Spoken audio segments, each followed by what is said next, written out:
Friends, നമുക്കിത് chicken cutlet ഉണ്ടാക്കാം. ഞാനത് ചിക്കൻ ഉപ്പിട്ട് വേവിച്ച മിക്സിയിലൊന്ന് പൊടിച്ച് വെച്ചിരിക്കുവാണേ. ഇവിടെ ഇച്ചിരി ചിക്കൻ ഇരുന്നു അതെടുത്തതാണ്. അപ്പം അതിന് വേണ്ടത് ഉരുളക്കിഴങ്ങ് പുഴുങ്ങിയതാണ്. ഇത് ഞാനിത് പൊടിക്കും.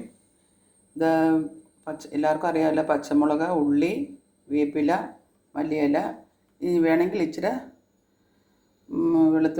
ഇഞ്ചി വെളുത്തുള്ളി വേണമെങ്കിൽ ചേർക്കാം, മുട്ട, പിന്നെ വേണ്ടത് ബ്രെഡ് പൊടിച്ചത്.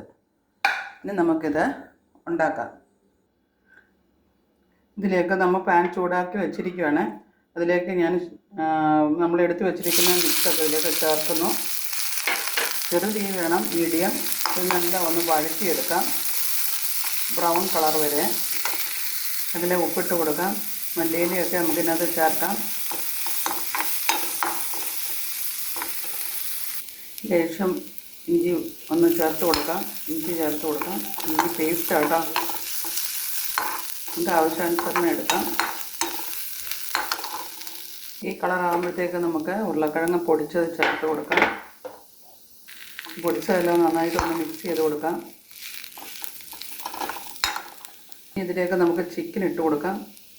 പൊടിച്ചാണ് മിക്സിയിൽ. എല്ലാം കൂടെ ഒന്ന് മിക്സ് ചെയ്ത് യോജിപ്പിക്കും. നമുക്കിതൊരു പാനിലേക്ക് മാറ്റാം. നമുക്കത് ഓരോ ഷേപ്പിലായിട്ട് എടുക്കാം. കട്ട്ലേറ്റിൻ്റെ നമുക്ക് ചെറിയ ഫ്ലെയിമിലേക്ക് ഇട്ട് കൊടുക്കാം.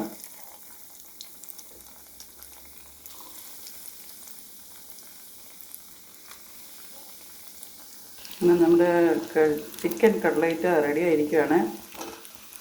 ചെറു തീ വേണം, മീഡിയം തീ ഫ്ലെയിമിൽ വേണം. നമുക്കിതെടുത്ത് മറ്റൊരു പാത്രത്തിലേക്ക് മാറ്റാം. അങ്ങനെ നമ്മുടെ ചിക്കൻ കട്ട്ലേറ്റ് റെഡി ആയിരിക്കുകയാണ്. എല്ലാവരും ഇത് ഉണ്ടാക്കണേ. വളരെ വേഗത്തിൽ ഉണ്ടാക്കാൻ പറ്റും.